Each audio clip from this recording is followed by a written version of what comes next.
Dear listeners of the Female Guides Requested podcast, happy Wednesday.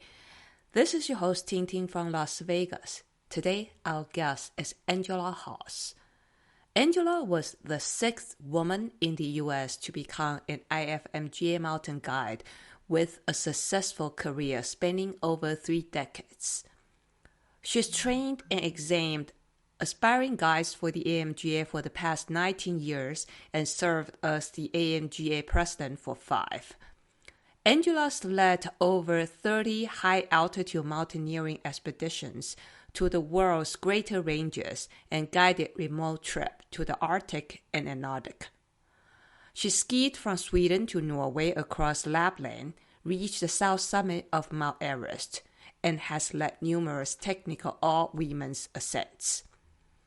She is currently on the board of the IFMGA and the first woman and non-European to join the Technical Commission. Angela has a master's degree in international mountain conservation, is on the POW Alliance Team, and a Black Diamond athlete. In 2011, she was awarded AMGA Guide of the Year, and in 2022 received the AMGA Lifetime Achievement in Guiding Award.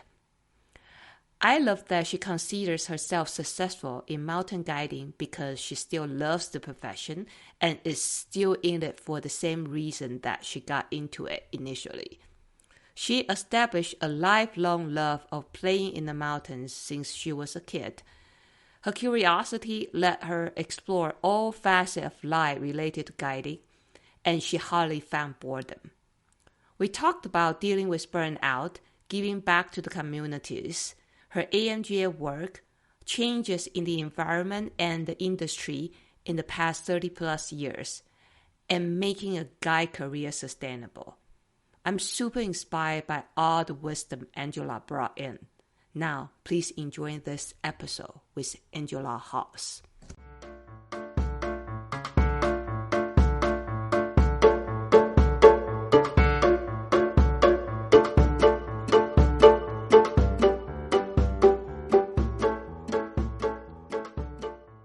So welcome to the Female Guides Request podcast. I'm so happy to have you, Angela, on the show. I have heard your name for so long, and you have been in this industry for so long. I don't even feel like I need you to tell the audience a brief intro, just in case, because they probably will be very new, want to be guys to listen to the show. So maybe you can give us a brief intro too. Yeah, I'm thrilled to be here, Ting Ting. I love what you're doing, and it's really awesome to have a place that, we can go where there's all the women's voices are in one place, and it's an archive that's invaluable for women getting into it, for women that are in it. I just really appreciate your work here. So it's an honor to be on your show. I am, let's see, I'm a highly successful mountain guide that has been in it for well over 3.5 decades. And, I consider myself successful, not in terms of my credentials, but because I still love it, and I'm still in it for the same reasons that I got into it initially. And I'm just grateful for finding a career early on that's provided me so much joy and enabled me to share that joy and experience others' joy through the places that I can take them. So yeah, I've guided all over the world. I've been on the AMGA instructor team for 20 years now. And I am currently serving as the vice president of the IFMGA Technical Commission, which is an honor and a first in terms of there's never been a woman involved on the Technical Commission. And even remarkably, there's never been a non-European on the Technical Commission. So I feel really honored to represent the Americas and also just women and, less privileged communities in our male-dominated profession that is actually quite a bit more entrenched and ingrained in Europe than it is in the U.S. So I've gone through it all from, working for very low wages. I think I started working for Outward Bound in 1985 and made $35 a day as an assistant instructor, which is amazing, doing 21-day expeditions. And that's evolved, to me taking people to Antarctica and Svalbard and some of the farthest corners of the earth at a very high level, doing technical endeavors and experiencing the remarkable planet that we live on together. So I'm very grateful for all that I've been able to do in my career, and I'm still in it, which is amazing. I know, it's amazing. And to be honest, when you just started to introduce yourself, you said, I'm a successful mountain guy. I was like, whoa, that was a very bold statement, especially, I'm from the Asian culture. I was taught to be humble. So the successful, I just like, wow, the first sentence, I'm a successful mountain guy, that showed a lot of confidence and courage. And then I really love that you defined that word successful as being like, I'm being in this profession for 3.5 decades, I still love it. And that's how you define success. Yes, that's right. I'm blown away. I'm really curious, consider myself full-time guy, maybe just this last 5 years. I mean, I love this job. I feeling burned out occasionally, or maybe not just occasionally. So I'm very curious. What kept you for so long? And then I can see your big smile. You're still in it. You love it so much. Yeah, what's your secret? Special sauce. I think my secret is that I am just an extremely curious person, and I've delved into just about every aspect of guiding and being a mountain person and a nature lover that I don't even know what boredom is. I've never had time to be bored. I'm always into something. And I think, I've been able to look at aspects of my profession that have enabled me to grow through things that I've wanted to learn, or people that I want to spend time with, or places I want to go. But also, I've had a curiosity how, as a woman, that I could give back to my profession and getting women in the outdoors as someone that's a minority. And that's it. It hasn't been my sole focus by any means, but there's these kind of tangents that have taken off from my career that are separate than the technical aspects, and separate from putting together an expedition or delivering a day of rock guiding. They're more, I don't know if I would call them intellectual pursuits, but they're more just enhancing the way that I and able to enhancing the lens through which I see my work. And that's been getting women involved. It's been being an advocate for climate and nature. It's been giving back through governmental processes, I guess I would call it, through being involved in like the board of the AMGA and being the president of the AMGA, and now on the IFMGA. And none of this really pays the bills, but it all supplements my my passion for being in the mountains, which isn't just technical. For me, it's I think a lot of people start to get into guiding because they just love to climb, and they love to just be in the mountains. And so this is a way for, a great entryway to just spend time in the mountains. And then when we realize all the other aspects that you don't learn in your training, like how to, work with clients and how to deal with adversity and all these types of things, it's not for everyone. And I've found that a lot of it is all for me, and I love all those aspects of it.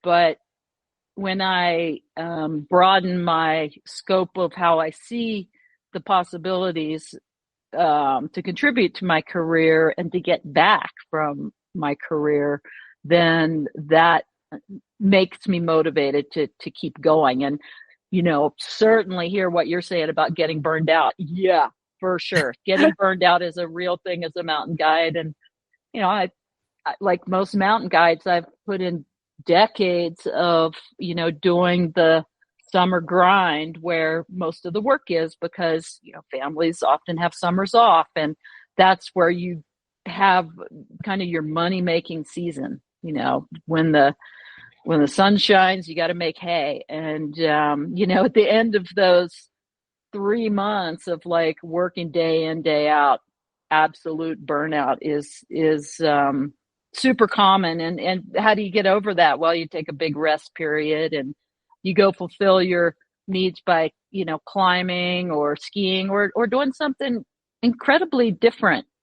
And I've found that hanging out with people and having relationships with people that are not guides, not climbers, is very healthy.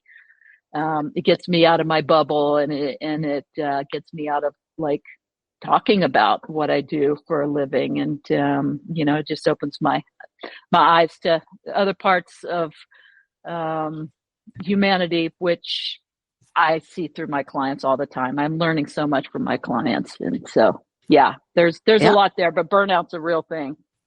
I see. Yeah. It's since I found your, what you just said, that I will jot down some notes. Is that, you are inquisitive, being curious, and it seems like you keep finding new purposes or goals in the guiding career, right? So originally it might be being outside, sharing the terrain, or maybe more technical aspect, but you found more and more, and then kind of broaden your horizon. So make this feel has more meaning than it used to be. Okay. That's right. And yes. Yeah. And then kind of acknowledge that, because like guiding is kind of seasonal, this season is really busy. So, all right, we devote full time there, but we still give ourselves enough rest physically and maybe even intellectually, that just hang out with people that are not in our field, kind of diversify our community. That's right. Okay. Yes, I think so. And diversify what we do for fun. I found that if I used to do a lot more rock climbing at a higher level than I do now. And I just that's all I wanted to do when I wasn't working. And I found that I actually was climbing better when I wasn't so driven to just do it all the time. And I like hung out with artists, or, spent times with friends in the community that are writers or doing different things in life, and just having different conversations. That pause from the mental space, because there's as you well know, climbing at a high level, there's a lot of mental bandwidth that's required for that. And when you're burnt out from your work, it's not just physically, but you have that drain that it carries over into your ability to perform like you'd like to when you're not working. I like go send a project, or go do an objective that you've had on your bucket list for a long time. But yeah, you got to you got to acknowledge the toll that our work is. My coach used to call us industrial athletes. We use our bodies for work, right? And there's a lot of mental bandwidth required. Certainly the body's the machine, but boy, the decision making takes a toll. And yeah, you definitely need a break, and to perform at a high level personally in your rest seasons. For me, that wasn't sustainable. I just needed to take a complete break from. Yeah, I mean, decision making is certainly exhausting for sure. Yeah, sometimes the physical part might be the easier part. Yeah, but it's also one of the fun things too, right? Of course, yes. Making the problem solving on your feet. I think that's, for me, like, working in so many environments, snow, rock, ice. It's that's how I guess I've kept my motivation is because it's so interesting and it's dynamic and humbling, right? Yeah. Lots to Yeah, I know. definitely, I mean, problem solving is the my favorite part Hmm. of being outside. And Yeah. so maybe we trace back a little bit, just kind of like what sparked you into like your love toward being outside. And I feel like your whole life is like related to outdoor, but of course, I don't know how's your upbringing and everything. Yeah, absolutely, Ting Ting. My upbringing, I feel like I had a very blessed childhood because well, we didn't have cell phones back then, so you It know, is kind of pleasant, I would say. yeah, I think it was for me. My parents never knew where I was. You know, I grew up in a very small rural community in the Appalachian Mountains in West Virginia, surrounded by hardwood forests and beautiful rivers. And yeah, nature was my playground. The folks would just tell us to go outside and come back home, when it's dark or we're hungry. And we just had constant adventures. My sister and I and our friends were always just out in the woods and climbing trees or tubing down rivers, making rafts. And I think all that time just developed in me this connection with the natural world that like I needed it. Like it was like it wasn't like a refuge. Maybe it was a refuge. It became church, really. My mom would drag us to church, and she hated that we didn't love church. And all I could think of was getting back home and ripping off my dress and putting on my tomboy clothes and going out and climbing trees. And I think that lack of structure. I mean, we definitely had a hefty degree of structure, and there were, some guardrails for sure that the parents set. But, having unstructured outdoor time on a daily basis growing up, I think really enabled me to develop a deep curiosity and inquisitiveness and observation skills that have carried through to today. And it's just like I have to go outside. I get really a bit cranky if I don't get a dose of nature pretty frequently. Um, and so, yeah, that was a huge part of it all for me was my foundation just growing up in the mountains. And then, through high school and everything, we still had a deep connection to the outdoors. And I got big into sports and all that, but it was all like, not to poo poo it, but it was all like team sports, right? It was like track and field or tennis, or we didn't have soccer. That would have been amazing as a kid growing up. Basketball, kind of the traditional sports. And then I went to a traditional college, West Virginia Wesleyan College, and was sure I was going to become a veterinarian. My Oh, okay. grandfather had a farm, so I was always around animals also. But I quickly learned that was not going to be my path after a couple semesters of biology and just like sitting in lecture halls. And I wasn't engaged. I wasn't interested. And so I didn't do that well. And I took a geology class, and that changed the trajectory of my life. And I um, started looking at the pictures in this geology book. I'm like, look, where are these places? I want to go there, and I'd never rock climbed at all as a kid. But the aesthetic appeal of the geography in these photographs really captivated me. So I started looking for a place to go to college out west. And I'd never been west of the Mississippi. My parents weren't big travelers, and I found yeah, lot of stories here. I don't need to go into all of them, but I found Prescott College in the back of a Sierra Club magazine and sent away for a catalog. They had an essay process to apply. I applied. I got accepted, and told my parents I was going to go to Prescott College. And my parents were remarkable. They have dealt with a lot of like crazy aspects of my life very gracefully and embraced them fully. They've never financially supported any of it, but they've always like encouraged me to go with what makes me happy. And so I got on a bus, and they said they'd give me $200 a month towards college, but I had to, take out a loan to go there and everything and figure out my way. And so I got on it. They took me and dropped me off on a bus. And I remember them standing outside the Greyhound bus, waving goodbye to me as I wow. on the So adventure of a lifetime. from Virginia to Arizona. West Virginia. Yeah. West by God, Okay. Virginia, we call it. Yeah, Right. And all the way to Arizona, 2 days on a bus. Never been there. Never visited the college. And it ended up just being the best decision in my life. And the first course that I took was a wilderness orientation, which you have to do when you go there. It's on a block quarter system. So my first block course in January was a 3-week wilderness expedition. What was it called? Wilderness orientation. And there, at that time, it's crazy how small the school was. There were 80 students. There were 18 faculty members, and my incoming class that January, I believe, had 8 students. And we had my longtime mentor was the instructor.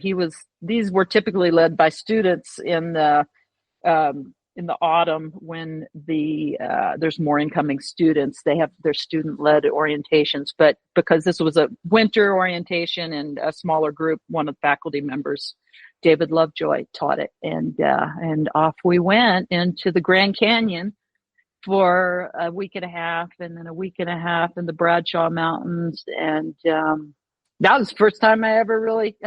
Well, I went camping a couple times with my parents, but it was never anything like that. Extensive, right? Yeah. Extensive in the wilderness. So they remind me of like my nose courses.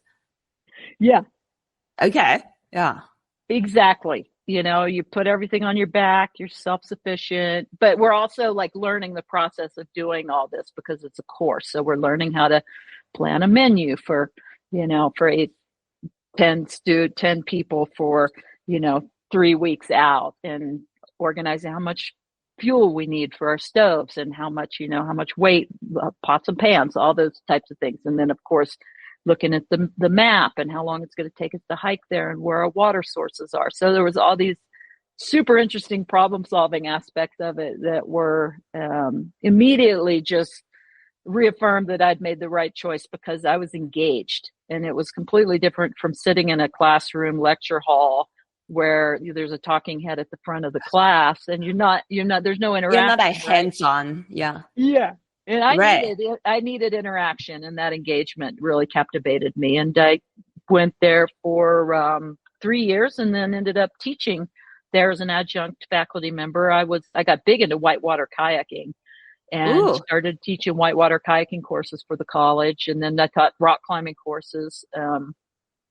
But when I first showed up there, everyone was rock climbing, and I'd never even rock climbed before. So just started going out rock climbing with all the, other students. And it was absolutely amazing. Prescott has all kinds of diversity in rock climbing, and it's just right there. And,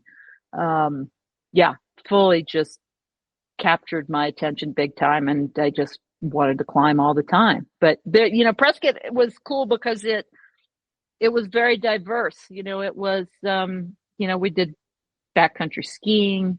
We had a course in like mountain search and rescue. We had rock climbing courses. We had alpine courses. We had wilderness leadership semesters. Lots and lots of diversity. And that's just the outdoor program. We also had a number of like environmental studies, which I also studied natural history throughout my time there. And it was just an amazing immersion in participatory learing. Being out, most of our classrooms were all outside. We had one school. We had the original building that's still there, 220 Grove Avenue, which probably 5 or 6 classrooms, one big open hall, and then some offices for the faculty members, and most everything was outside. Yeah, I mean, I definitely heard the reputation of Prescott College. I have a few friends graduate from there too. It's like But my biggest impression is that it's a very outdoor oriented school, right? That's an impression because those are the people that we're talking to, right? They're in our community that are associated with it, like me. But there's also a very big social studies. There's very like big environmental humanities, Southwest studies. There's quite a bit of diversity there in the arts. It's a liberal arts college, so there's something for everyone. So basically, like from there, it's just like, okay, I found my heaven. This is what I love to do. And it just kind of keep doing that. You say you found an adjunct position after college, you said? Yes, but I will say that the inspiring thing about my wilderness orientation was also that turned me towards the career of being an outdoor professional was my instructor, David Lovejoy, who one of my biggest mentors of my whole career. He had so much fun being an instructor, and he just would laugh and just always make sure that things were upbeat and positive. And he also had that curiosity where he didn't like have all the answers. He would ask questions, and that really showed me a lot of potential that, like, yeah, you don't have to be an expert on everything. You can just inspire curiosity, and we can like talk about all these different adaptations or different ways to problem solve getting across this river or whatever it is. And he somehow just had this magical ability to bring a group together to work super well, to have this kind of participatory leadership where it wasn't this hierarchy, which was very different than anything I'd ever experienced in the school setting. And that to me was like a game changer. I'm like, I want to have as much fun as he has, and this seems like a really cool career. And I, before coming to Prescott, never even knew it was a career option. And so he was a heavily influential figure in my life for that very reason. So it's safe to say he's like your early role model. Yeah. For sure. Yes, for sure. And then I had a number of role models there. Mike Goff was an instructor and later became a boyfriend after I graduated, and we had amazing adventures. So I really did most of my early alpine climbing with him throughout the Tetons, the Sierra Nevada, the Rockies here in Colorado. We'd go up to Canada, Alaska, and then eventually to the Himalaya. And we climbed some in England and all over. And having a mentor that was, someone that had been in it a lot longer than me, that was like my climbing partner and later my life partner, was like an incredible opportunity to just go to these places that felt accessible because he had so much confidence. And then he kind of coached me along the way with my trad climbing and then eventually leading harder alpine routes. That was a real gift. And that was before I knew that I would become an outdoor professional or a guide. I just did it because I wanted to be in the mountains and climb. And when I look back, those years, there were probably about 10, 12 years there of just going and climbing in the greater ranges and bigger routes, mostly alpine, some just pure rock, where it set the foundation for me to have the confidence to go out and do what I do now, for sure. For sure. And so what were your early work? Like, so you mentioned about Outward Bound, you mentioned about the adjunct position. So were you more like outdoor educator, like taking bigger group out at that time? Yes. I started out working for Outward Bound in the Pacific Northwest, which was amazing, doing mountain river programs in Oregon. And we would do like 12 days on the Three Sisters, and then we would do 12 days on the Deschutes River. And those were amazing, formative programs. And then I, shortly after that, started teaching as an adjunct in 86 for Prescott College. and teaching kind of mostly the block courses. And then I started teaching some of the semester quarter-long wilderness leadership programs. And those were great because they were more technical than the Outward Bound programs, but I still was like so much a student at Outward Bound. Was such an amazing place to really foster that development of like all the skill sets that I needed to be a competent guide, and great mentorship there, working with more experienced instructors, and structured progression, and making sure that, you know, through checks and balances that I have all the skill sets to progress to be an instructor on my own, to be a course leader, all that. And so Outward Bound really provided an amazing foundation there. And I think at the same time, I was an adjunct teaching all these more technical programs for Prescott College, that I really began to develop more of a passion for the technical side rather than the wilderness being the vehicle for more the Outward Bound way of personal growth and leadership and teamwork. And I mean, what an amazing model that is. But you know, you're basically doing pretty basic skills to give people the skill sets that they need to be able to do it on their own, supervised by the instructor, right?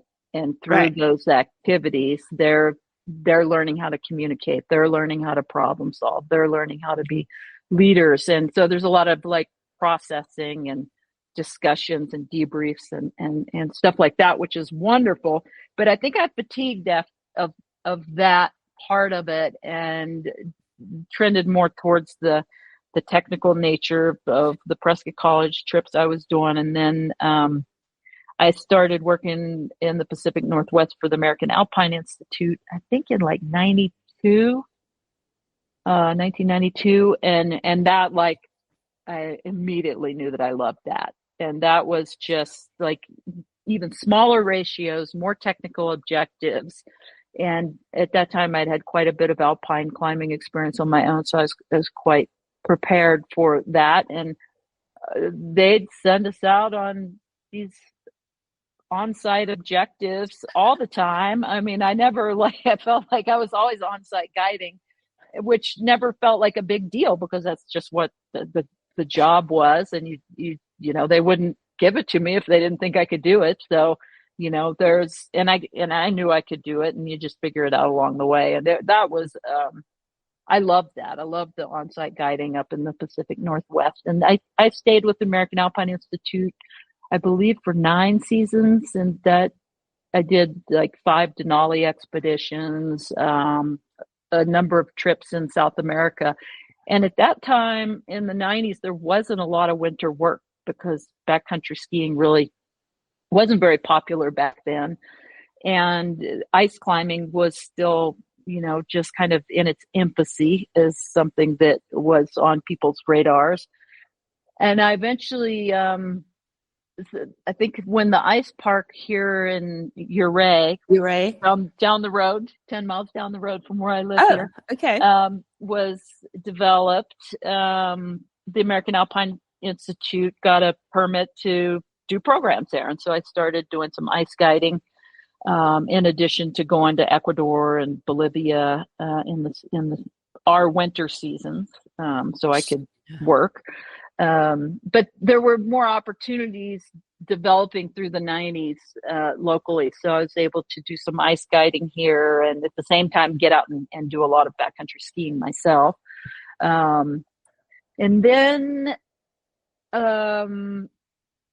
I moved on to work for Exum Mountain Guides in 2001, was my first season there in the Tetons. I just needed something different. And I really liked the idea of like doing more like technical rock guiding. And there's a ton of that in the Tetons. And just being in a different place was great. That was the first time I had to buy a cell phone.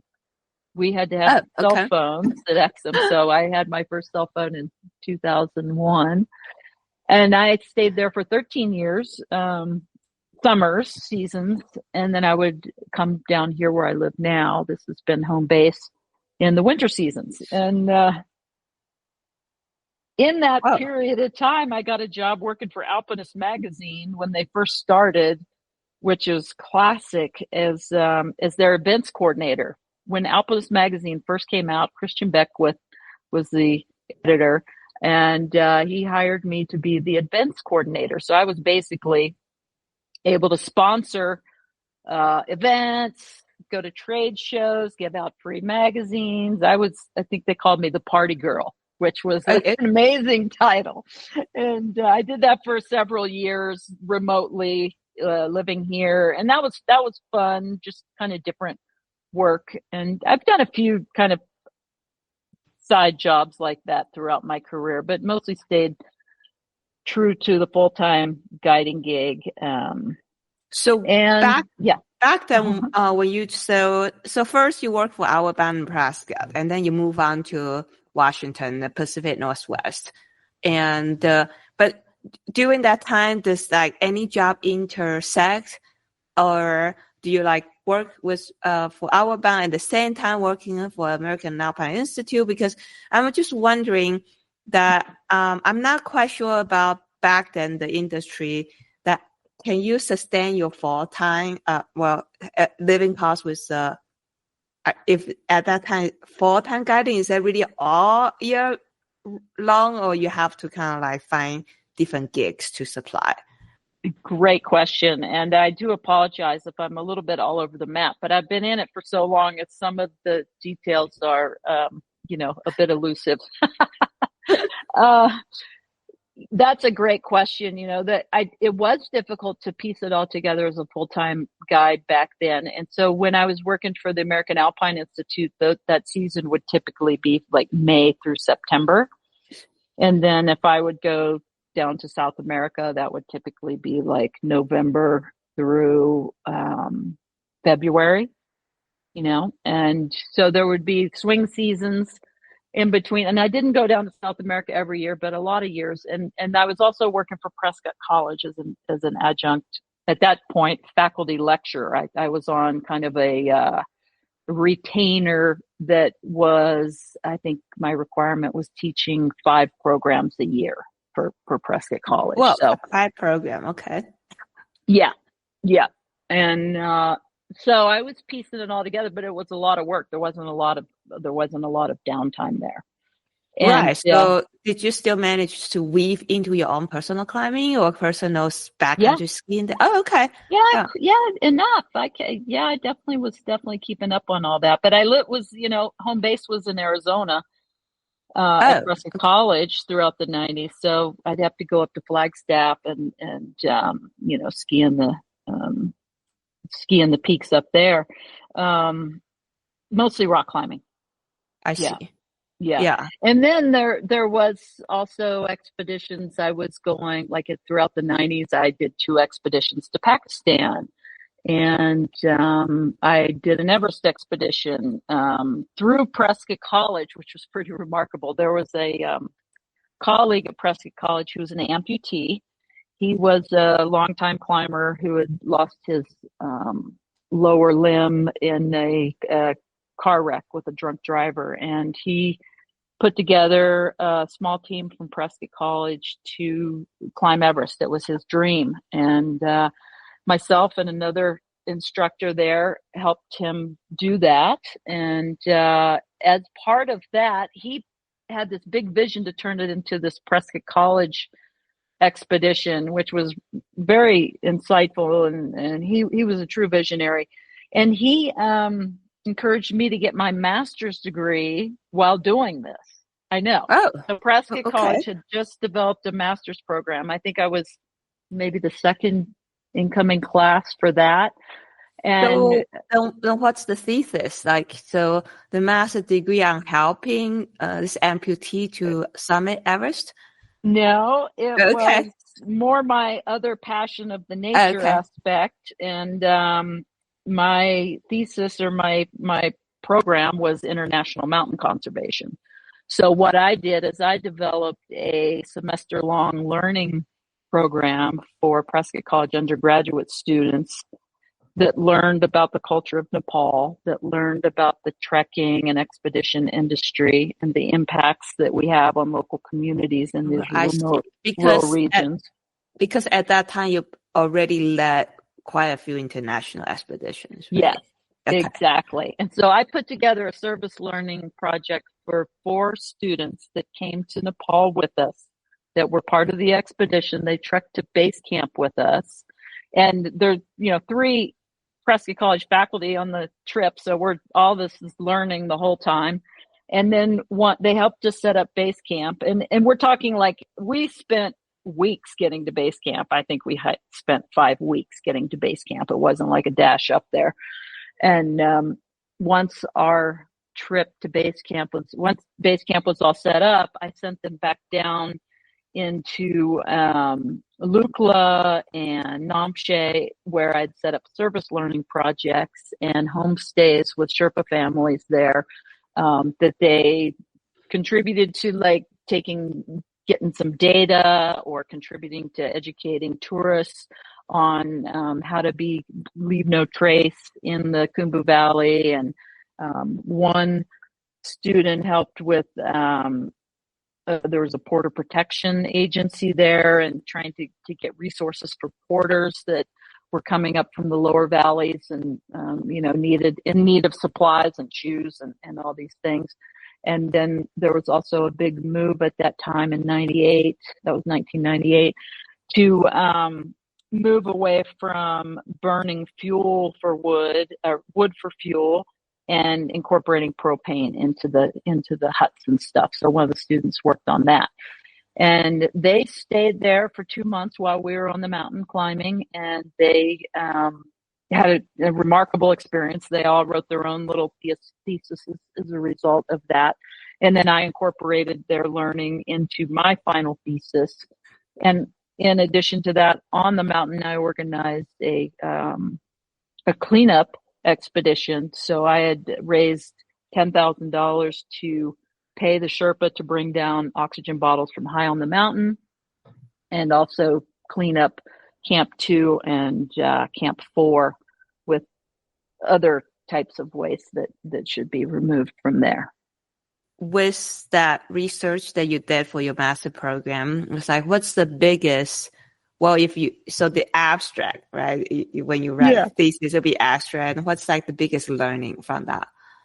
The biggest learning was that there is a commercial incentive for large expeditions on mountains like Everest to do cleanup projects. And that's like a do good thing, right? Everybody wants to be associated with doing something good and an association with an expedition. But I quickly realized that removing trash and oxygen bottles from a mountain it's a minimal positive effect, and it's really mostly positively impacting the climbers that are on the mountain.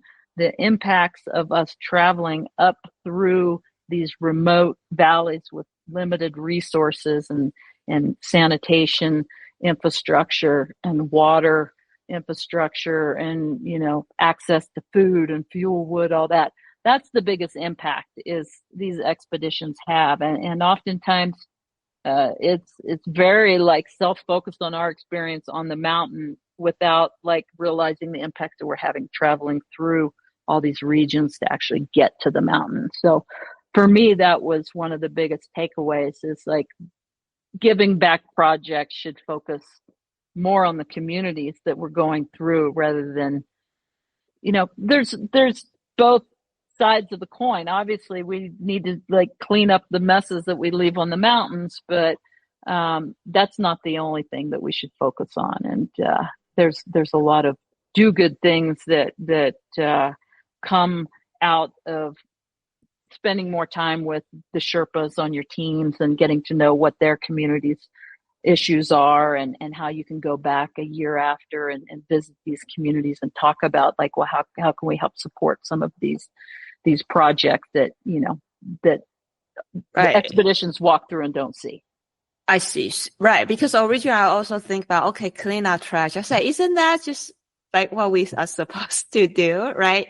So everybody just like leave no trace and all that. The basic minimize the impact. But I kind of like that your conclusion is that, well, everywhere we go, and no matter how hard we try, it's not like it's just totally self-supported solo mission. So That's right. we are going to interact with a lot of different community and people.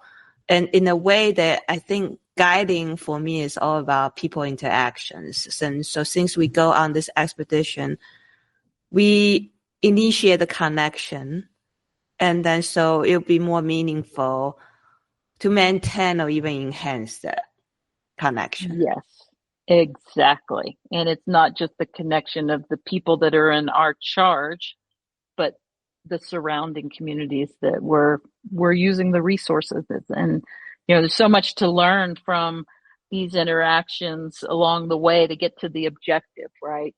Right. Yeah. What Prescott College's motto was just amazing. It's education is the journey, not the destination, right? Yeah, of course, because you remind me of my own nose days, and I was just like, wow, they actually just managed to live in the wilderness comfortably. Taught me a lot of basic skills. I mean, I'm also more interested in the technical aspect, but I just like the other day I just helped my multi-page client to pack their pack.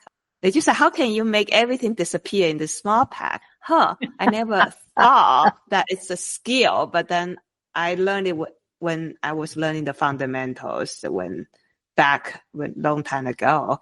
Definitely every little thing contribute to what I am now. Yeah. So we can't neglect all those things. Yeah. It's the attention to detail, isn't it?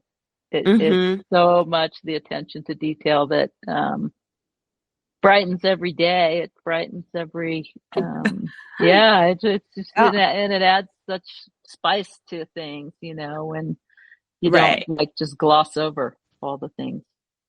So you have your website. I visit your website. So it's so out of date. And you still have a section of giving back. Is that like kind of an ongoing thing, kind of starting basically from when you were doing your thesis? Yes. I think it started before I was doing my thesis. I always felt like when I traveled to these places, I needed to do something, like early on that was bringing, like finding and collecting pieces of equipment that I could share with the porters or with the cooks, bringing jackets and collecting things from friends that would help. Just like some like goodwill, Yeah. And then gradually become bigger scale. Yeah. And it gradually became doing cleanup expeditions. I did a cleanup expedition on Aconcagua with some Prescott College students, which was amazing. And then later on, it became a little bit more philanthropic with doing projects that raised money for the Z Foundation. And one of those projects was an all-women's expedition to Ama de Blanc in 2003, I think it was 2003, where they were clients from Chicks with Picks who had known that I'd done a bunch of expeditions, and they really wanted to go on an expedition, and they wanted to do it right. It was amazing. They wanted to spend a full year preparing and planning and having like set objectives and training that they did to prepare them to climb something that was technical, and they wanted to raise money because they Chicks with Picks had always been a huge philanthropic focus with all of our clinics. We raised over $130,000, I believe, for a local women's shelter over 20 years here in Southwest Colorado, and so they saw the potential that they could take their ice climbing skills to a higher level. And so I recruited Kathy Cosley, who was my first female mentor in the industry, and she was a Chicks with Picks guide, and Anna Keeling, who's a Kiwi, who was a Chicks with Picks guide and super solid. And we put together a program for these 4 women, and we spent a whole year climbing peaks with them, doing training sessions, keeping up with their fitness goals and all that.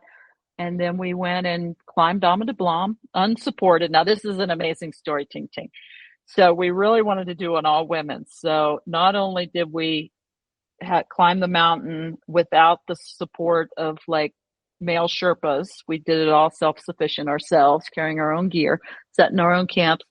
But the Sirdar, the lead Sherpa that I had on Everest, I asked him if his wife could be the Sirdar for our female expedition, and he was thrilled. It was the first time any female in the Khumbu had ever been a Sirdar on an expedition. So she ran the expedition, and she hired all female porters.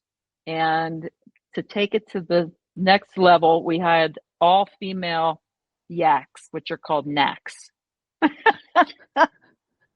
Which was classic. And we turned so many heads as we were going up the valley, approaching Ama de Blanc, and it was just a remarkable trip. But back to the giving back, we didn't do a cleanup. The mountain was actually in great shape.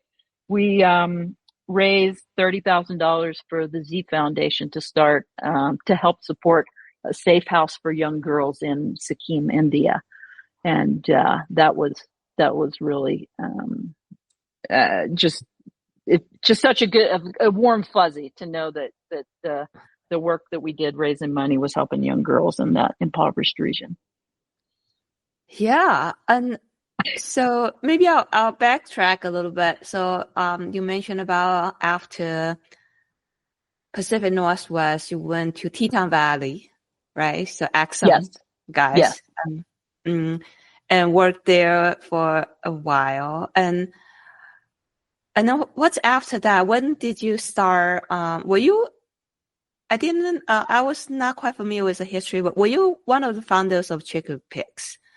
No, I was one of the original guides. Kitty Calhoun and I were the original guides, and Kim Reynolds was the founder of Chicks with Pigs, and she and Kelly Day started that business, and they both live here in Ridgeway. They're still dear friends, and let's see, Kim sold Chicks to her guide staff, and there were 5 of us women. It's remarkable. 5 women got into a business together, and we were highly successful for 5 years until COVID struck. And our model of kind of festival style clinics where we would have like 4-to-1 ratios and 4 or 5 guides, and evening gatherings where we would do like panel discussions or little educational sessions and go out to dinner together.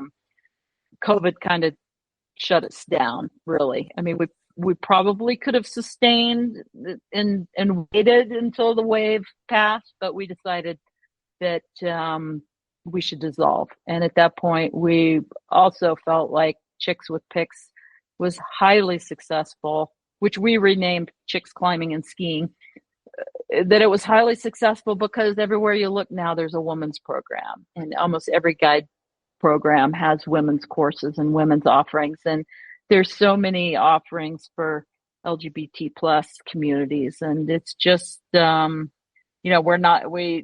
don't claim to take credit for that, but we were the first, and it just felt like that magic caught on, and our work was done. Yeah, I mean, Chick with Pigs is definitely one of the pioneers, if not the first. And I still remember when I just started getting into outdoor, I saw this little Chick with Pigs ad on the magazine, little square.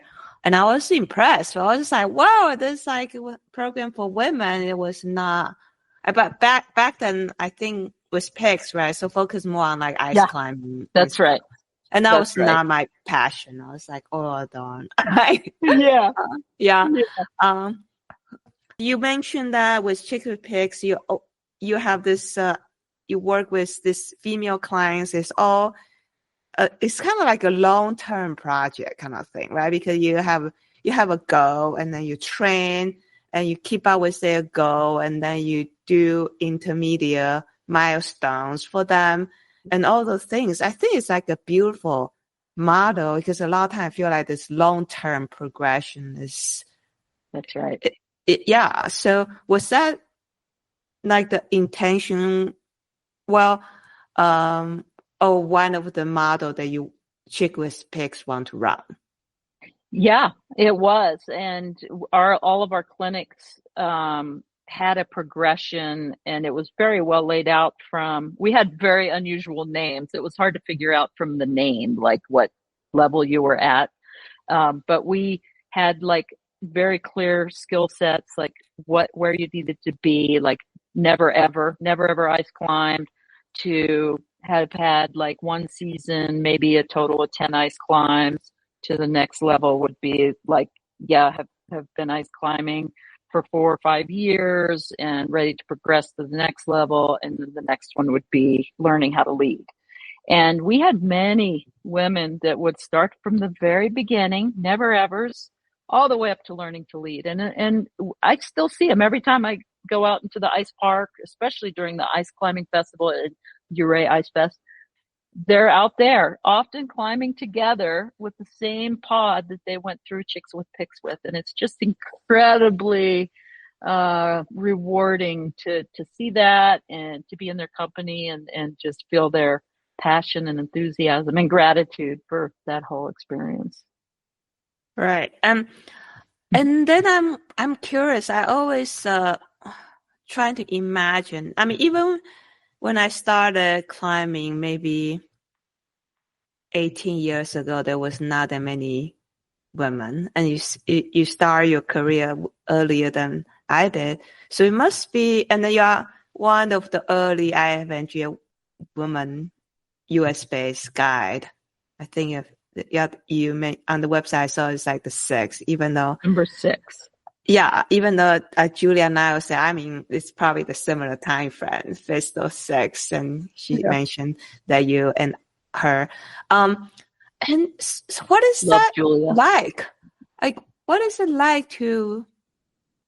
I mean, I know probably a lot of female guys that just like they don't really think that much, but I'm just wondering, what is it like to be one of the few female guys? What's it like now, or what was it like when back then? It was it was exciting. It was it felt like a lot of opportunity to do things that other women weren't doing, and to kind of like inspire other women to get into it. I didn't have many women to look up to that were doing that at Prescott College. I didn't have any female instructors that were women or that were in the outdoor programs. It wasn't until I went to the American Alpine Institute where Kathy Cosley was working, and she was the first IFMGA guide, and she took me under her wing, and I'm sure she's saved my life numerous times just from her advice. You know, she would take me aside and say, "Now, Angela, you're a small woman just like me, and you can't guide these things the way that other men are that the guys are guiding this, because you're going to get pulled off.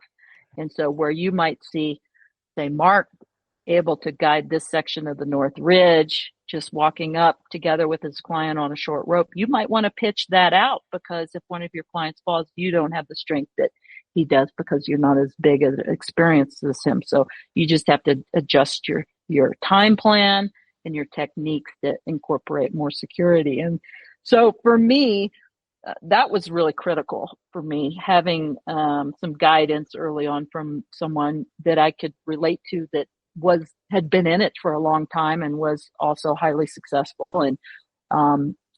and was doing it full time. What was it like? It was, I love guys. I've loved working with guys. I've never really felt out of place in my work. And I think that has probably come from a high level of confidence and feeling competent as a climber who got into my career once I had a solid background of a lot of experience and time in the mountains. And I think that that's maybe a little bit different now, where people are getting started into guiding more almost like a college education, right? Where they're coming at it like, oh, this is something that I could get into. And I've been rock climbing for several years. I'm at a high level, filled out the prerequisites. And, when I started, it was more like you were a climber and an alpinist before you were a guide. And then you got into guiding. And I think for me, having that confidence in the background, I had a big reservoir of tools to draw from experiences that, that I had to dig deep. And that for me gave me a lot of confidence to go and do things on site, to work with a number of different people, to go at the pace that I felt was safe and comfortable. I never really felt pressured that I had to keep up with the boys or do anything. I just was solid in my ability to set a time plan and keep to it, or have a turnaround time and turn around and not feel like because I do have to employ greater security, on more technical terrain where the consequences are high. It does take me longer to do things, and I've always been okay with that. I think that was from Kathy's initial guidance. So yeah, it never really felt lonely, but I was always psyched when there was another woman. Like Julia Niles was just amazing. She was just a gift to me at that point in my career, to have such a effervescent, super psyched, solid woman who just was very enthusiastic about being in the mountains and super confident. And I'm really lucky that I got to do a lot of my courses with her and work with her some at the American Alpine Institute. And then there were a few other women that worked at the American Alpine Institute early on that I was able to work with. And that was always a joy. But most of my career has been working with men, for sure. And there's challenges in that, but they're not insurmountable. And I feel really fortunate that I'm at a place right now with the IFMGA and was with the AMGA to be an advocate for inclusivity and diversifying the guiding profession and get more women involved. And, we're miles ahead of that at the AMGA and the US with 18 female IFMGA guides now. That's huge for, the percentage of guides that are female. We have 8 women that are on the instructor team, which is many more than any other country, any other of the IFMGA member associations. And how many members total in the I team, the instructor team? That's a good question. I bet there's 72, 75, something like that. And certainly not everybody's, teaching that many programs. There's probably some that teach only a program or 2 a year. And then there's others that'll teach quite a few programs. So, yeah, I think you mentioned a very good point is the confidence, right? So you start doing outdoor activities, you have solid foundation, and you said that you before you even think about technical guiding, you did a lot of personal trip, right? Mm-hmm. With like people who has a lot more experience than you. So you gradually build out, just like, okay. And on-site guiding, I think it's like pretty confidence boosting activity. Totally. Too. Right. Oh yeah, absolutely. The more you do, the more confident you are in doing it. Right. And I think back in the day, it was kind of much more normal thing to do. And I mean, in terms of risk management, it's a much better idea to not on-site guide, right? Yes. Like an operation, sending people out into terrain they've never been in, from a like operational perspective. Yeah, if you don't have to, that's better. Right. Because that's the question I always think, it's just like, how did I develop my confidence? And then so the women would ask me how they can develop confidence, right? And I do think that a lot of personal experience help, right? Because you were mentioning that nowadays it's like going to college. Okay, this is my prerequisite. This is like the list of clients I need to accumulate for this particularly entry point for this particular exam or course. So you potentially, I don't know, people more fixated on that and then forget about you even have a broader experience spectrum, all that. Like, I don't know. Like, what else could you think about, like, helping develop confidence? Wow, there's a lot of different ways you can develop confidence. I think women inherently have a lack of confidence in approaching things, and we always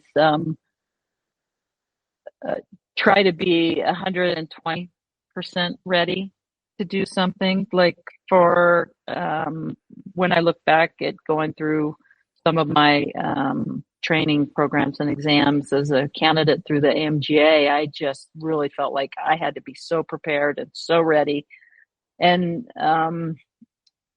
I think my male counterparts would like have a degree of confidence that gave them like a margin that they could just kind of eke by on, you know, some of their other strengths. And I think for women and for me, it's okay to be prepared, over prepared, but that we have to like step outside of feeling like we always have to be that in order to show up, and to just show up and be present and without an expectation or having the pressures, the outside pressures play a part in the way that we're approaching an experience or an objective, gives us more confidence to go into the next thing like that. So when we take a step away from the security of knowing that we're very well prepared and we just try to do something that we might not be quite as well prepared for. Yeah, it's like working on a project, right? You don't necessarily, project rock climb, you don't necessarily walk up to like, you know, a hard climb that's above your limits and thinking that you're going to send it the first time, right? You work towards it. And then someday you might not think that you're totally ready, but you send. And it just, things line up. And when we wait for all the perfect factors to align, then I think we miss those opportunities to push a little outside of our comfort zones. So for me, I think just taking a step forward where I might hesitate typically, and taking that step forward and succeeding or learning from my failures, that gives me more confidence. And that's throughout whatever thing in life. It's not necessarily just guiding, or, you know, it could be public speaking, it could be talking on a podcast like this, you know? Just stepping outside of our comfort zones. And I think another big part of it for me and most women is just being physically strong, because our guiding career, it is a very physical endeavor, and maintaining that fitness and always feeling like you have the extra reserves to not only do your job well, but have the bandwidth to take care of someone else who's struggling, like if your clients are having a hard time. Yeah, I think that being over prepared is not necessarily a bad thing. It could be when people just started, I think it's definitely a very good thing. Very good thing. Yeah. And then even just like you mentioned that being strong, it's also prepare your body, right? Because you can't just say, oh, today I just bench and then tomorrow I'm strong. So it's kind of like a long-term process too. So I think that being over prepared is a good thing, but then recognize that you are preparing for a lot, and then you're like, okay, it still things might not go 100% perfect that I wanted, but it's not gonna go wrong. That's too right. crazily, I think. Exactly. And I mean, we have to do a lot in our work to prepare, right? Preparing the route plans, really understanding like the approach to the climb and what the descent's going to entail, and what are the minimum things that I need to like carry in my pack to, you know, deal with whatever might come up, or contingency plans going down a way I didn't plan on. You know, there's all these these things. We have to have a base level of preparation, but there becomes a point. Now, here example, I guess I would use like the weather, right? Mm-hmm. And with ski guiding, where there's so much emphasis like on the forecasting, not just the weather forecast, but the avalanche conditions and the risk and the hazard throughout the day. And that's absolutely critical that we're prepared for that. But it can get to the point where there's just too much, you know. As we know, we live in this age of technology, and there's an overabundance of information to choose from. Like, oh, I could look at 4 different weather sites, and I could look at this weather model and this hourly forecast for tomorrow. And, you know, we can get so micro zoned into all these things that can detract us from some of that, what I would consider mental preparedness of like having quiet time, where our mind isn't always occupied by making plans, but that quiet time where we can just rest and have that space before an objective where we're not thinking about the objective. And that could be meditation, or it could just be simply relaxing with your family or going for a walk, something that's not like, I mean, right. I look back at my training when I was going through the AMGA, and I would be manic about all the little details and having my lunch and all in order for each day and just all the little details. And I'm like, at some point it's too much, right?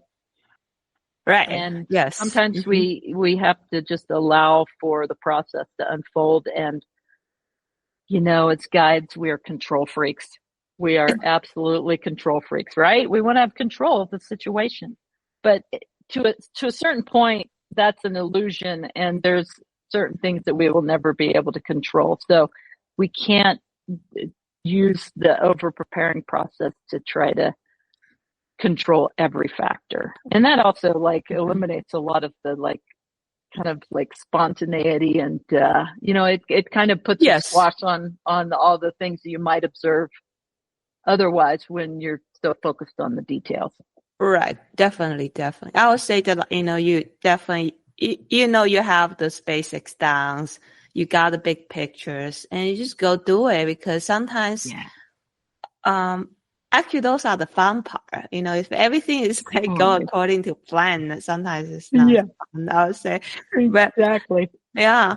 And I would love to ask you some question about your AMGA and IFMGA involvement.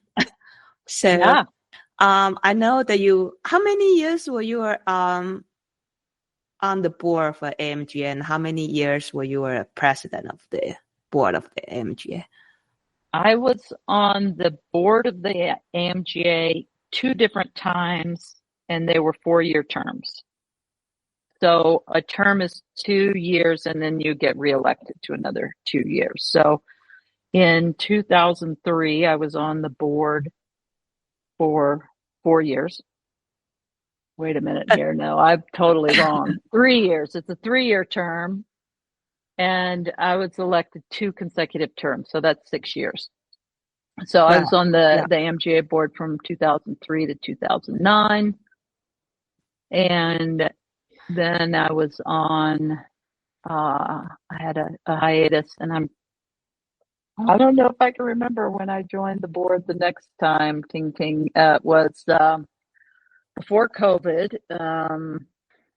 I could look through my files here, but I served another 6 years, another 2 3-year terms. My second year, I was the vice president, and then the third year, I was the president. And then, so I served 5 years as the president of the AMGA. Right. And then the reason I asked you, I mean, you've been on the board. I mean, I know you are like a token person on the board for a long time. And we know that AMGA right now, 40 something years, I think. And I also, in this podcast, I interviewed Margaret Wheeler, and she was the president. And I was like, wait, we have at least 2 female presidents. Yeah. And probably together it's like almost a quarter of the time the AMGA exists, it's like probably female president. It could be. Yeah. I'd have to add that up. Right. But yes, yeah, Margaret was there. She was the president for quite a while, maybe 6 years, maybe even 7. I found it actually quite amazing. So, Yeah.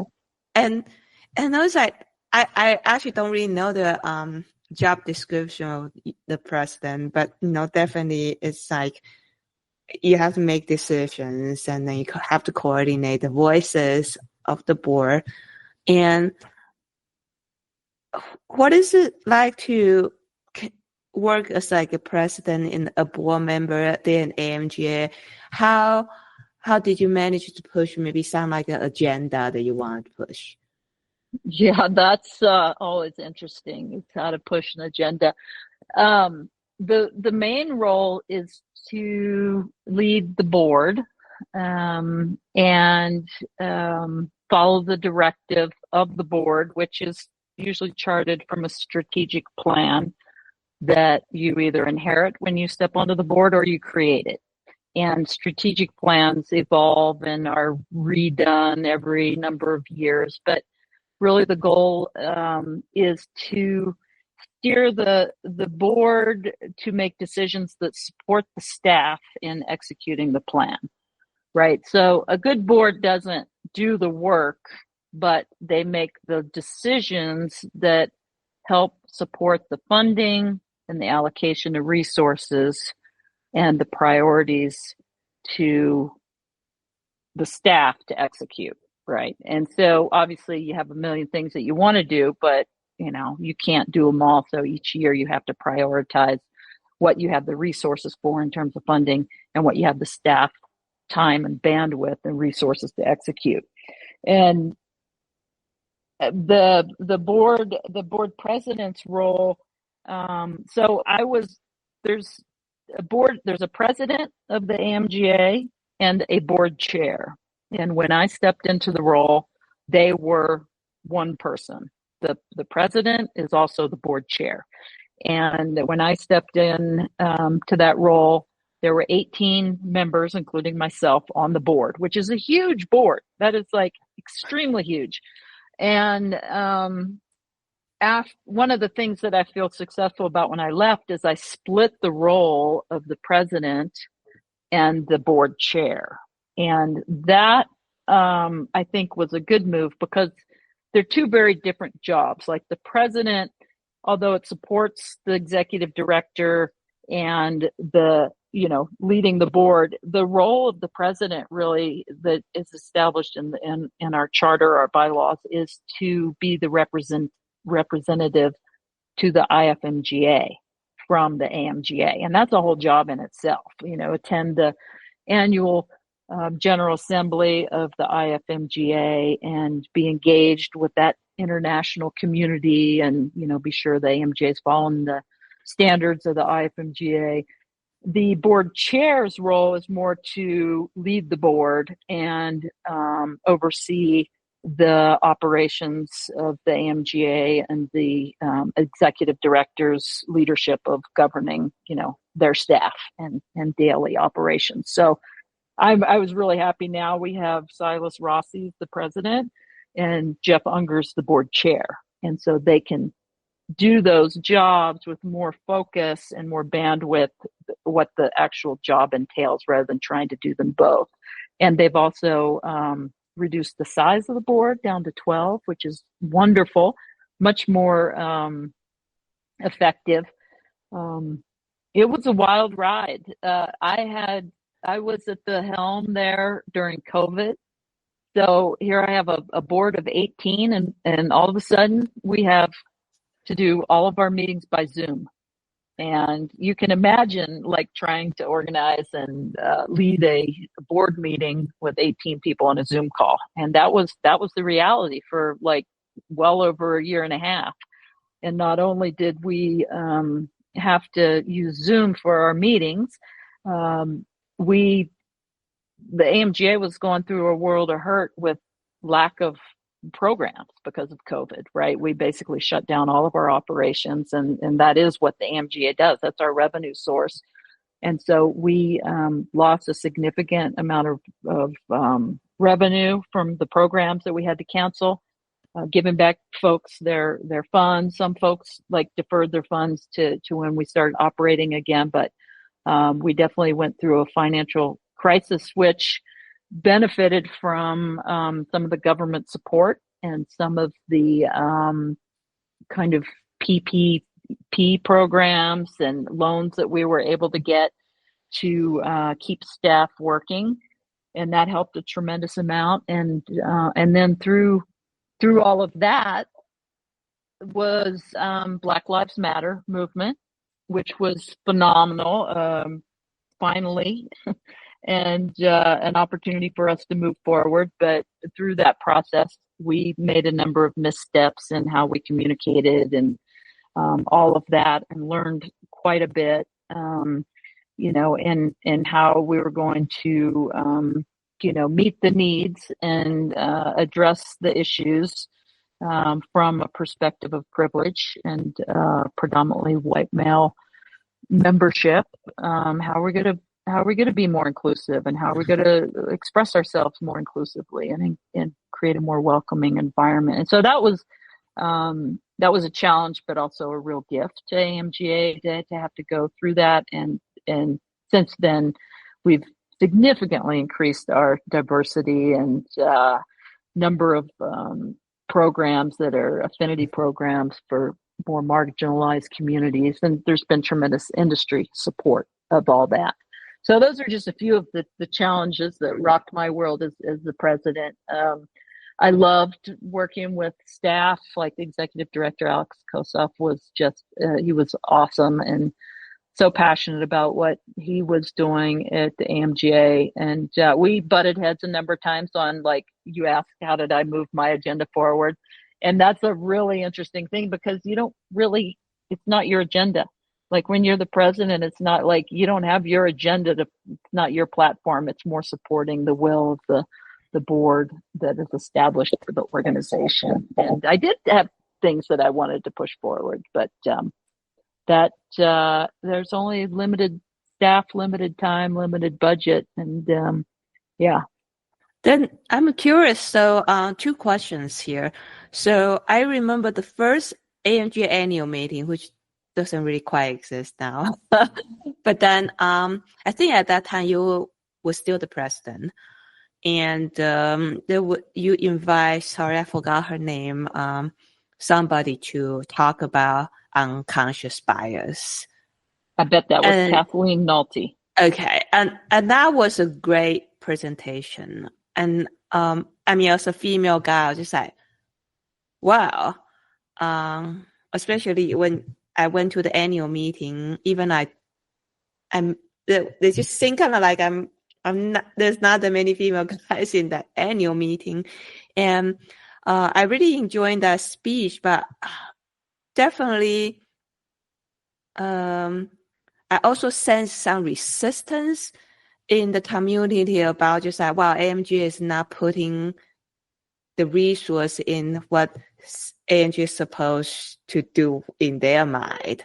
So what was that at that time? Is that because you think there's an urgent need that AMG as an organization need to react to the Black Lives Matters, or is like, look,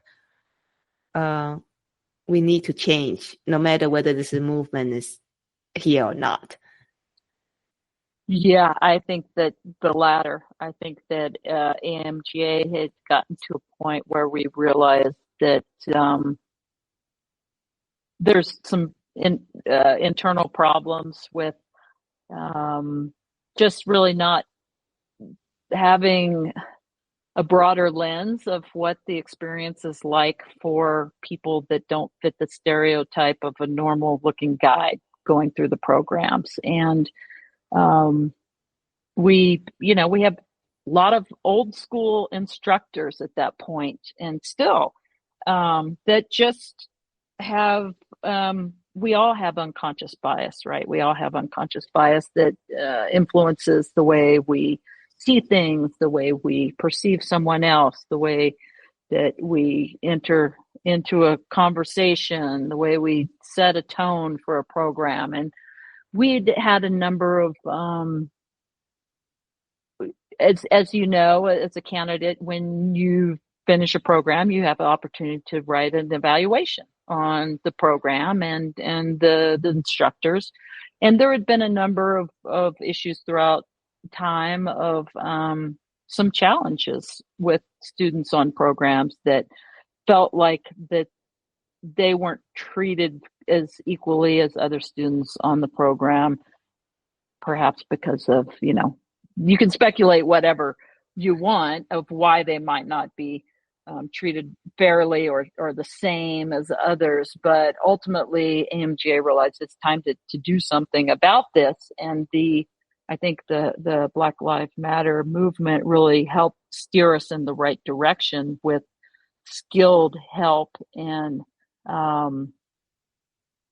consultants that were experts in this arena to deliver some of the training that we needed. And, we had also a lot of support from our Canadian colleagues who we've always had tremendous support from, with the ACMG. Colin Zacharias helped steer a lot of this work early on before we even brought in professional consultants that were specific to the topic of inclusivity or increasing diversity.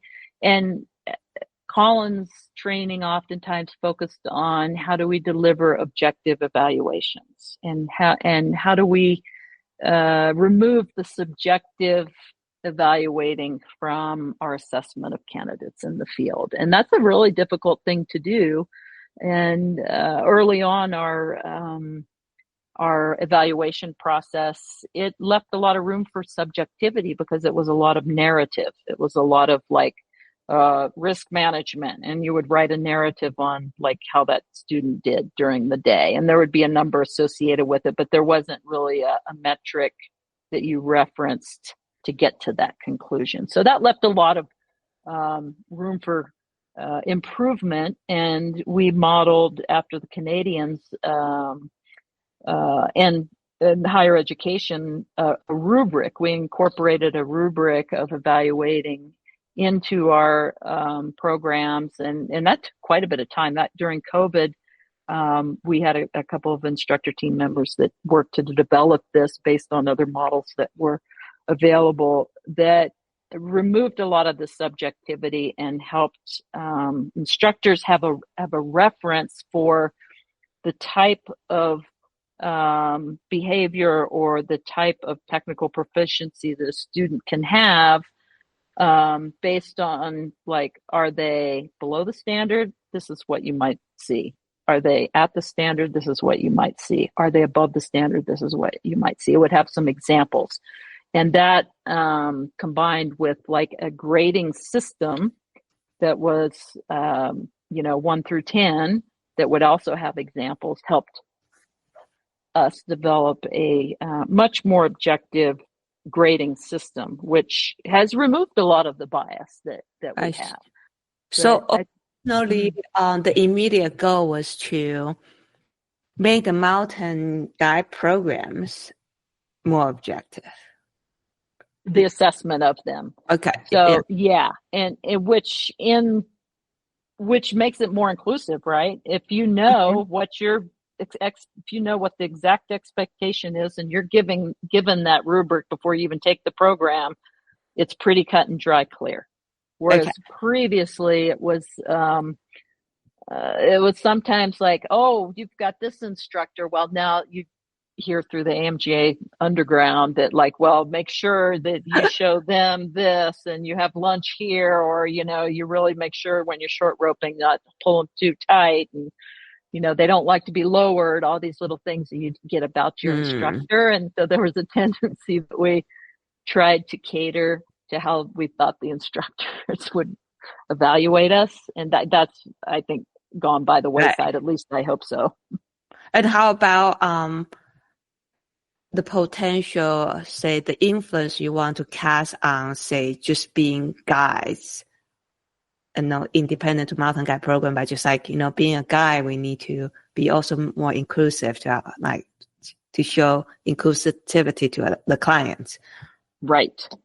And that is so helpful when you have a program with some diversity in it, right? When you have a program that's got a female or two, or an LGBT person, or person of color.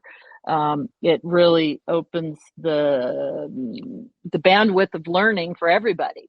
The tone setting was a big part of our kind of moving forward with being more inclusive, more welcoming programs, and that how important it is in the initial meeting with our students that we set a welcoming tone, that we establish clear expectations of behavior that mitigates any type of inappropriate or disrespectful behavior towards other people. And we had a long period of time where there were inappropriate jokes and just inappropriate behavior that would happen. And to the credit of the instructors and the students, that I don't think any of it was intentional. I think it was just a lack of awareness of the impact that this had on other participants, right? And so all of this training and this encouragement to set a welcoming, inclusive attitude and tone, and to keep that going throughout the whole program, I think has made the whole process much more comfortable for everybody, instructors, all students included. Right. And I'm curious, you also mentioned that you potentially have some agenda you like to push. Oh, and of course, your role was to be a leadership role, but also a supportive role. But I'm just curious, like, what do you think that important for you? What would have been my agenda? Yeah. My what I really wanted to push forward was a climate agenda that addressed the increasing risks as we move forward in a warming planet for our profession. And, not just exclusive to the Alpine. I've witnessed a lot of mass wasting events on rocks that are far removed from any snow and ice activities. And, that was a big thing of mine. And it's fortunately something that I do have a platform for at the IFMGA level. And I'm developing a curriculum, for training schemes around the world that would like to use it, on addressing the emergent risks of climate change. So that was really my main agenda. I see. Yeah. And I think that's good that you have a platform on that, because definitely I heard that for the past few years that there's an obvious thing happening in the Alps, right? It's just the condition has been too warm, basically. Yep. Yes, exactly. The mountains are falling apart. The routes are becoming unguidable, unsafe. There's evacuations. There's route closures. Yeah. Right. So it's not like a remote problem anymore. It's like, no, right. It's not. It's not an isolated problem. I mean, even we don't have a lot of glaciated terrain. It's really limited to the Pacific Northwest here in the U.S. But talk to the guides who've guided up there for decades, and the changes that we're witnessing up there are significant with the decline of glaciation.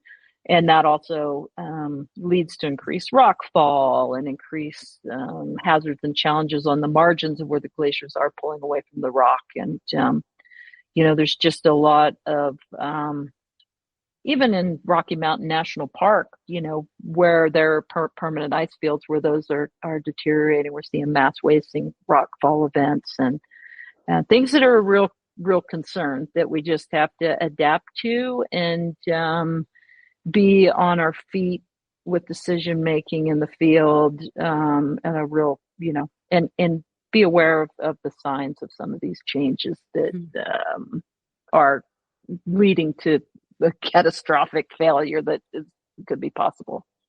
Right. So right now, the risk management part has to include this climate change impact. Yes. You've been guiding for 3.5 decades. Did you see any trend, any changes that's like significant in the guiding community or climbing community or just the industry overall?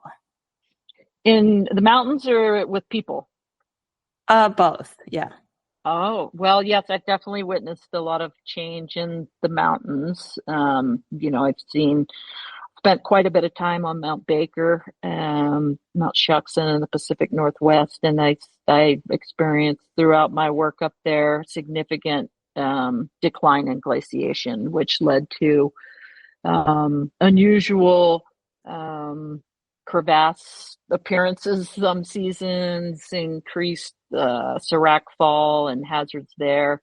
That was significant. And then in more around the world places, I've been to Antarctica 8 times. I've guided down there, and I've seen significant changes in the glaciers and mostly icebergs. The size of icebergs have increased dramatically over the years. Changes in wildlife colonies and numbers of bird species that inhabit certain places. Changes in the Arctic ice in Svalbard. I've guided there a couple times, north Norway, and changes in polar bear activity, changes in like just the amount of sea ice that's around. So there's those types of changes. And then the ones that we're all feeling is just a warming planet, right? Like here right now, it should be below freezing. And for the past it didn't freeze last night here at 7,000 feet in the Rockies on December 30th. And, it's 50 degrees right now. And that's just, we're seeing that all around the world. And, it's disturbing, so those are changes that I've definitely witnessed, and increased extreme weather events are scary, for sure. In terms of people and the culture, I guess there have been significant changes throughout those times. It was much more. We were a much smaller community, the guiding community in the U.S. when I got started, and there was a significant culture of van camping without sprinter vans. A lot of us were living out of the back of our trucks, and they're pretty minimalist. Traveling around. Most people didn't own homes. We were sleeping on couches or renting, and I think that there was a bit of a footloose and fancy-free perspective on the lifestyle, and that it was cool or it was noble to be a dirtbag, where you just were living minimally. Not that we didn't look professional and dress professionally when we're working and everything, but there was a certain air of dignity around like a lifestyle that was pretty minimalist. And I think that's changed significantly in the last decade, for sure, even probably more, a few years more, where guides expect more, and they expect the profession to provide a sustainable income and a reasonable living where we can have the comforts of owning a home someday, and driving a car and building a family if that's something that you want to have. And I think that is absolutely a critical move forward in our profession, to professionalize it and to establish standards in that regard. I think we've always been aligned with high technical standards, but I think we've been a bit immature and slow to get to the point where we demand a higher wage and we get a higher wage.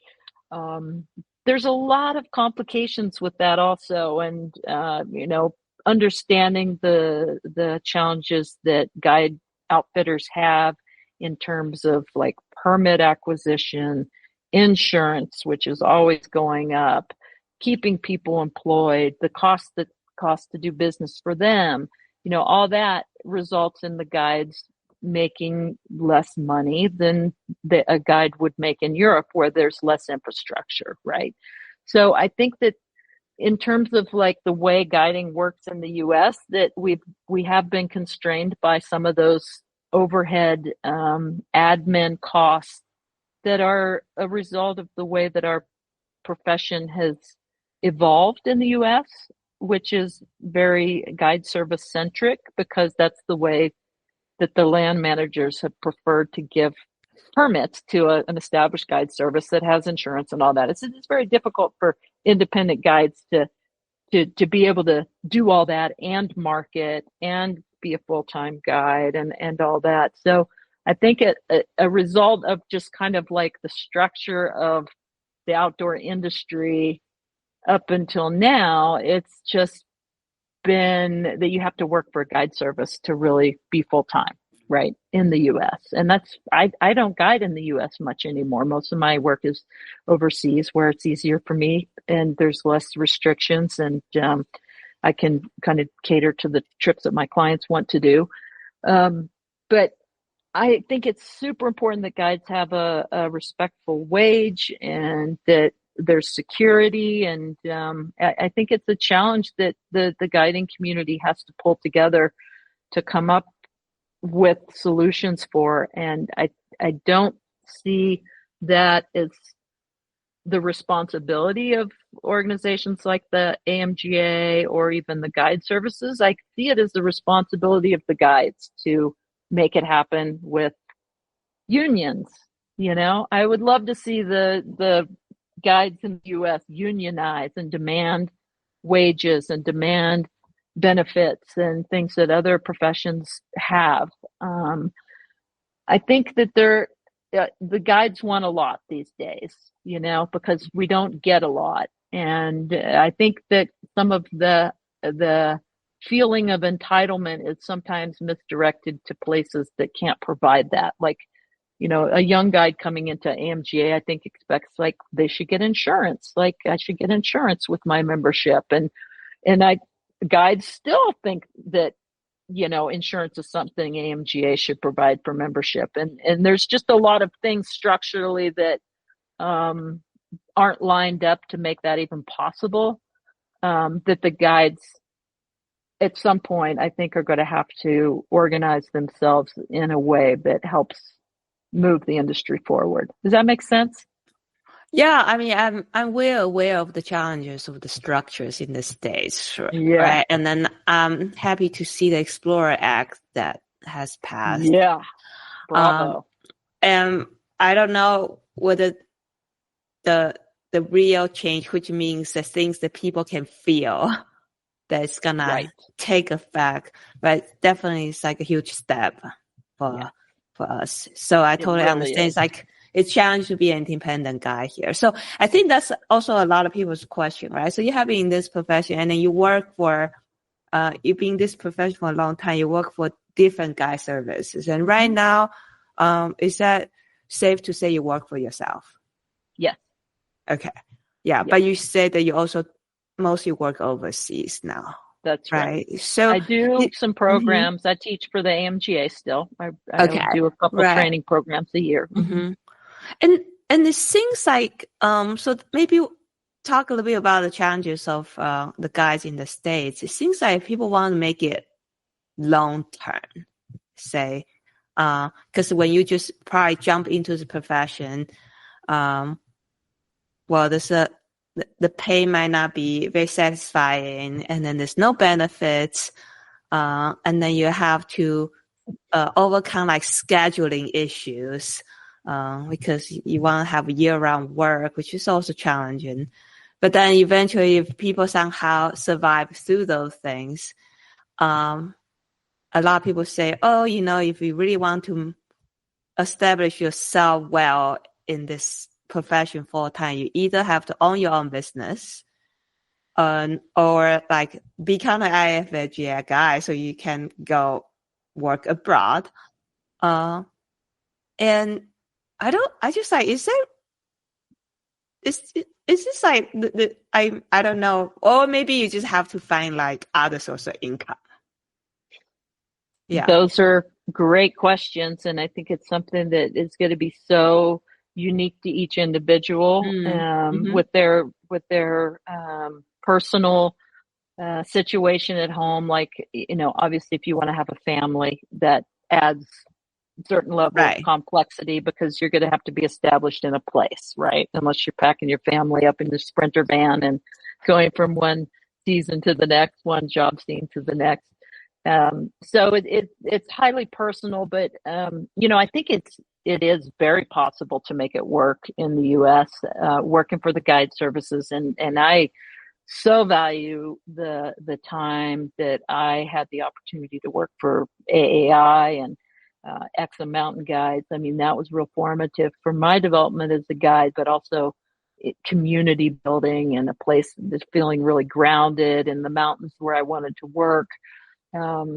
There's you have to be creative and you have to be a forward thinker, because with guiding, as you know, you have to think, where's my next job 6 months in advance, right? And that's kind of unique because there's not a lot of places that employ full-time guides year round, right? There's some, but there's not a lot. And if they do, they might not be able to provide that full-time work because it's all client demand, and that, fluctuates with the economy and pandemics and who knows what else. So you have to be, you have to kind of be self-driven, I guess, and know what you want and know where you want to work and go for it. And that was always my driving force, was like, I want to work in the Tetons because I love the range. I want to go down to South America because I love the culture. The mountains down there are great.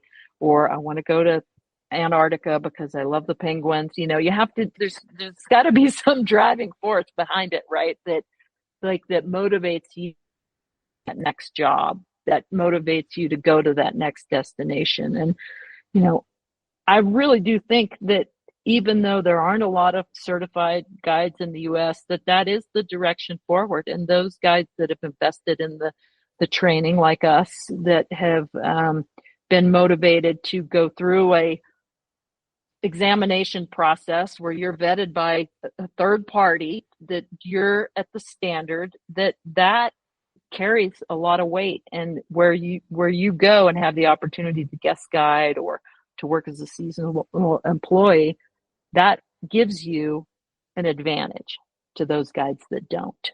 And that's not true with all guide services, but I would say with the major guide services, it is. And I think that for guides that are looking to do this long time and full time, that's the way forward, is to go through the training and certification process, and then also diversify, because we were talking about getting burned out earlier, and burnout is a big factor. And as we know, our jobs are very physically demanding, and we're exposed to a lot of risk out there. If something happens and we get an injury, we should have some plan B to diversify our income and how we can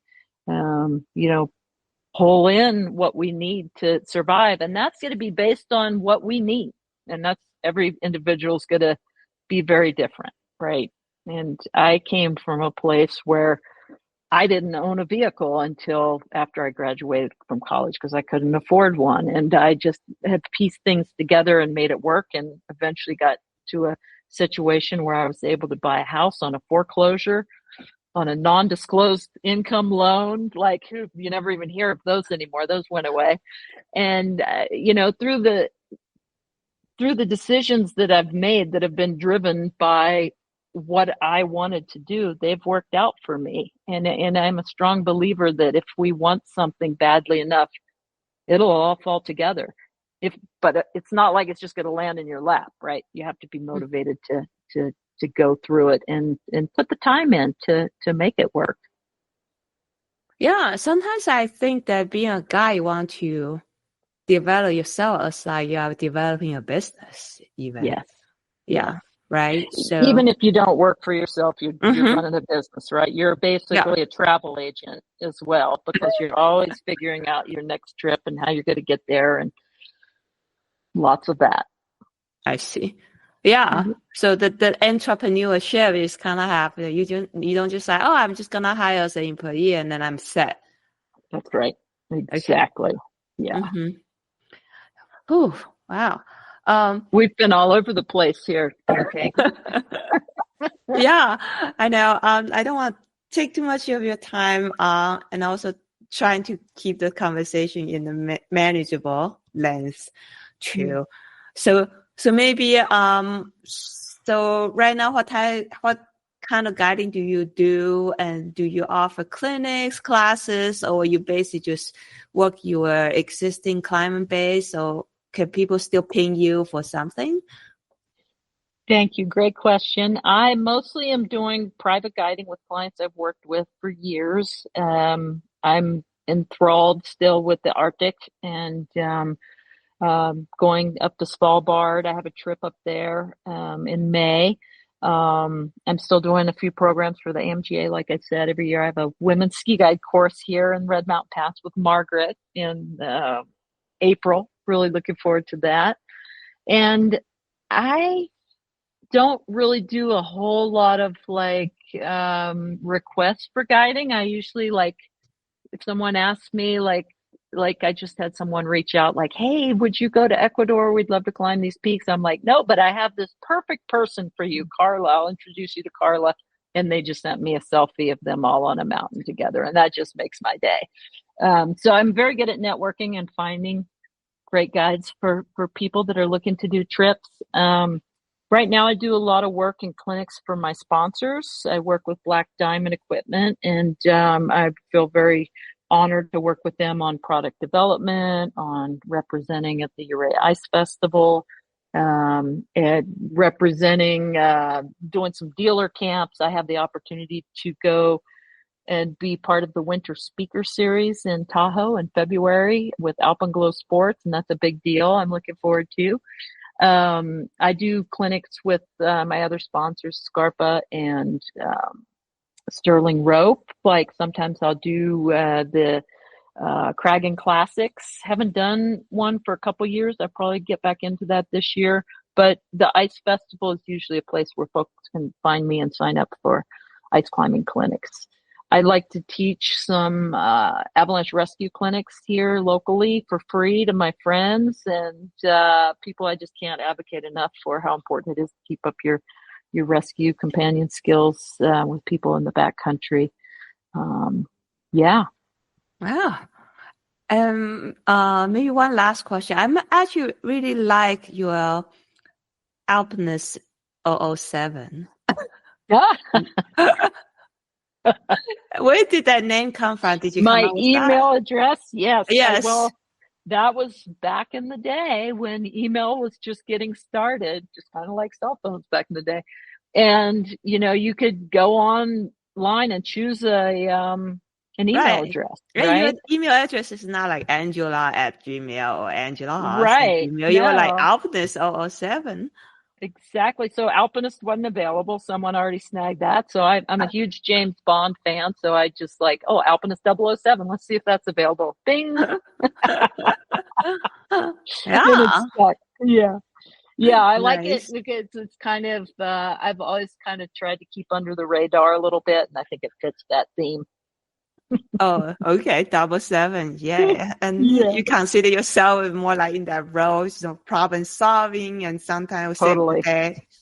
Some special sauce or some secret little technical innovation to get the job done. Awesome. Yeah, it's my pleasure having this conversation with you. And thank you so much again for. You've been wonderful. These are great questions. We've been a bit all over the map, but again, we'll account that for my longevity in the career, and happy to follow up with any questions you have, and really appreciate what you're doing here for our community of females pursuing the career and learning from one another and moving us all forward. Good for you.